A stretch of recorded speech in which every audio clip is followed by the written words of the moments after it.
歡迎大家嚟到跟威仔隨意問好，由我威仔帶大家隨意行啦。威仔咧今次就拎啲嘢去回收啊！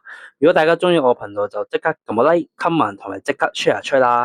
好啦，今次咧就嚟到去呢個買二手錶啊，同埋一個相機嘅一個片段啊。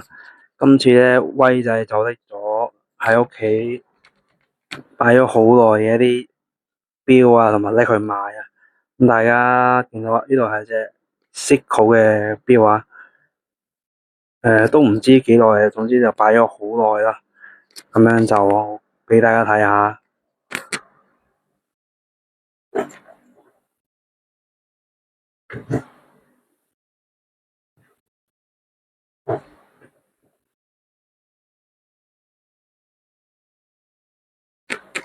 當年咧仲係用日元嚟買嘅，應該係喺日本嗰度買翻嚟嘅呢一隻錶。大家都見到啊，呢隻 Seiko 錶啊，鋼芯 Seiko 錶，係啦，就係咁嘅樣噶啦。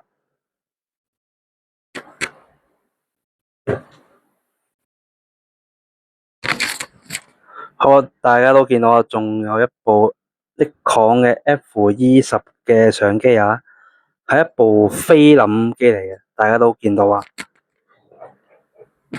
係一部入菲林嘅菲林機啊。咁嗰陣時咧已經都可以插閃光燈噶啦，咁都屬於一部有啲歷史嘅一部相機啊。咁佢嘅功能咁當然冇而家咁先進啦，但係我諗菲林嘅時代嚟講都係一部唔錯嘅相機嚟噶。咁佢仲有個鏡頭啊，唔知係原廠定係跟機定係其他嘢嘅，就睇下賣到幾多錢啦。咁轉頭威嘢就去睇下值到幾多錢啦呢一部嘢，咁就係啦。好啦，另一款咧就係呢隻 Swiss 瑞士嘅錶啊，大家都見到有埋個盒嘅，咁樣就打開嚟睇下啦。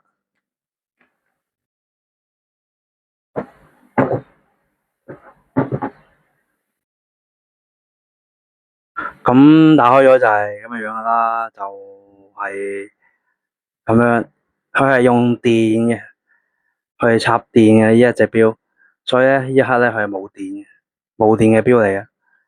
咁樣就係咁樣金色嘅，咁就拎個背面俾大家睇一睇啊。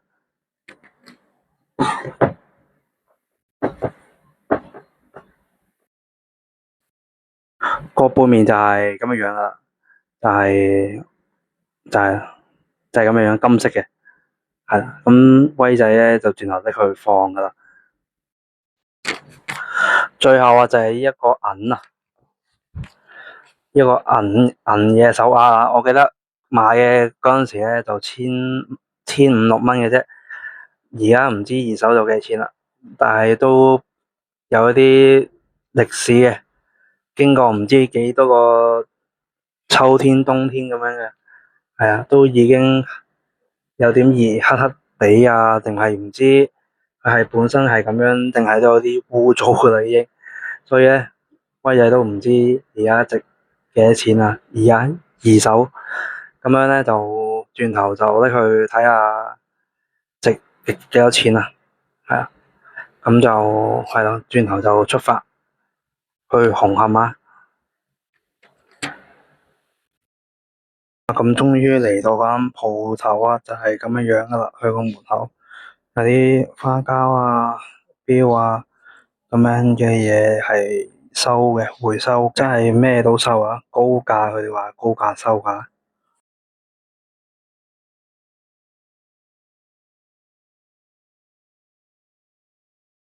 入到去就係咁樣樣噶啦，有好多紅白酒啊、威士忌啊、酒類嘅嘢都有嘅，同埋啲花膠、刺啊嗰啲都會有嘅。總之大家見到嘅佢都會收嘅。咁同埋一啲大家都見到啲銀紙啦，佢係咩幣都會有嘅，全部幣都有嘅，係啊，咁就非常之好用噶啦，係啊，咁樣就睇下佢會收幾多錢啊。咁而家就基本上咧，佢哋係好壞都收嘅。係啊，總之啱佢哋，即係總之有佢哋嘅要嘅嘢咧，大家都去回收噶啦，就係咁樣嘅。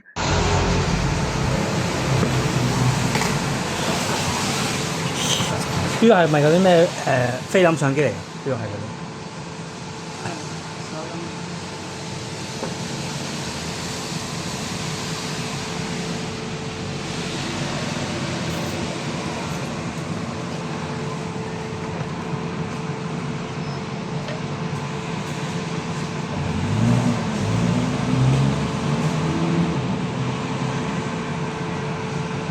呢度咧，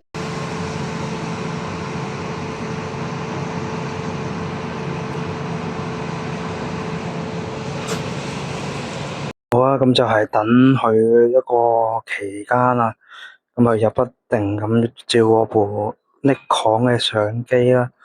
咁跟住有個相機入面有個盲點啊，唔知有個咩，跟住就佢就冇講任何嘢啦。之後再喺度等佢又報價啊，跟住仲話我啲錶唔咩啊，喺呢個二手市場嗰度唔值錢啊，所以咧佢呢一刻都未報到個價俾我。跟住又話我隻銀手工費貴啊，跟住咧跌晒啲價錢啊，而家都係唔值錢噶。大概係咁嘅説話。咁好啦，最終就等咗佢大概分零鐘啊，咁就報咗價錢俾我。咁佢咧就話最主要就係你嗰啲嘢全部都係你出去賣都係唔值錢，跟住又跌咗價咁嘅説話啦。咁唉，威仔都覺得唉算啦，既然拎到過嚟，咁就冇拎翻去啦。就係其實威仔都係第一次試呢啲回收啊！大家如果覺得係有啲咩就可以喺下面留言話俾威仔聽噶啦。咁千辛萬苦咧，終於等到佢個回覆。不過等到佢回覆咧，其實威仔都猶豫咗一排嘅，所以最終嘅銀碼咧，其實威仔係都有諗過嘅，放唔放？因為威仔之前嚟之前都做過功課啊。